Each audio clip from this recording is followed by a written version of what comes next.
Shaheen. Thank you, Mr. Chairman. I appreciate my colleagues letting me go next. Congratulations to each of our nominees today, and welcome to your families and supporters who are with you.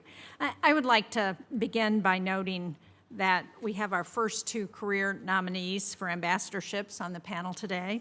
I hope that this is the beginning of more career nominees to come. Career members of the Foreign Service are needed as chiefs of mission because of the expertise and experience that they bring to the table.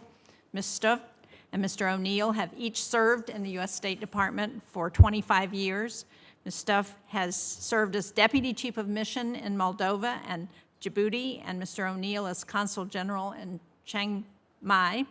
Ms. Stuff received the Distinguished Executive Presidential Rank Award, the highest award granted to a civilian federal employee, and 4 meritorious honor awards. Thank you for your service. Mr. O'Neill has received 2 Department Superior Honor Awards and 5 meritorious honor awards. Thank you also for your service. I hope, as I said, that this is the beginning of what will be more career ambassadors nominated by the administration. I actually want to begin with Mr. Giordano, because at the June U.S.-Africa Business Summit held in Angola, Namibia's Minister for International Relations and Cooperation called for the renewal of AGOA as the trade preference creates significant returns for the U.S. and Namibian businesses and economies. So can you talk about how any concerns that you might have about moving forward with renewal of AGOA and how we can help make that happen, especially given the challenging trade environment that we're in right now? Senator, thank you for that question, and thank you for the opportunity to meet with your staff recently. Very much enjoyed our conversation, particularly with regard to AGOA, PEPFAR, as well as some other things. Also appreciate your leadership on the malign influence that exists through what China's doing in Africa.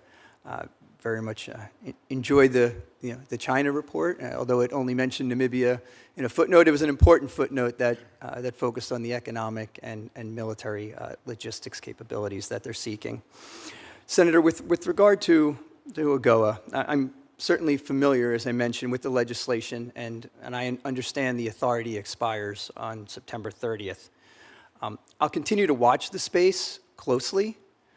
If confirmed, I look forward to collaborating, again, with your office and with this committee on ideas and tools to increase bilateral and regional economic investments of mutual interest. Thank you. The report that you referred to is the China report.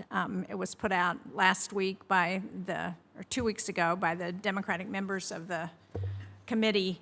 It's called The Price of Retreat, and it highlights how the administration's actions in its first 6 months have undermined national security and our ability to compete with China. So it is, I would urge each of you to look at it because it shows the particular challenges that we're facing with China. Mr. O'Neill, we just had a ceasefire agreement between Cambodia and Thailand signed.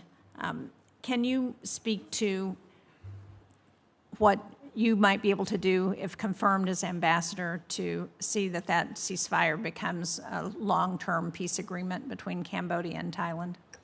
Yeah, thank you very much, Senator, for that question. It is very timely, of course.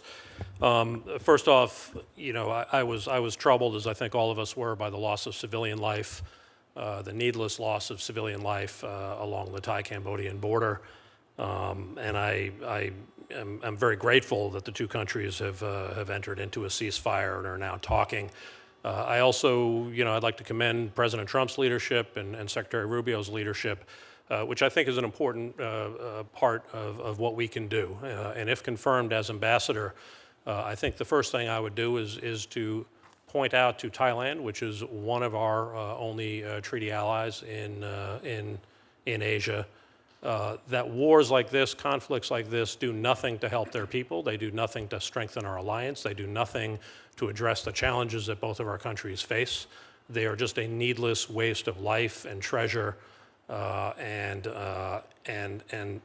I think many times what is important, and this president, the way President Trump approaches these issues, is to be very clear about what American interests are. And I would like to encourage other countries, to include Thailand, to be very clear about what their interests are and to make decisions based on their own interests. And I think if they were to look at it through that lens, I think anyone who looks at it through this lens would conclude that a border skirmish like this that's wasted unnecessarily so many lives is not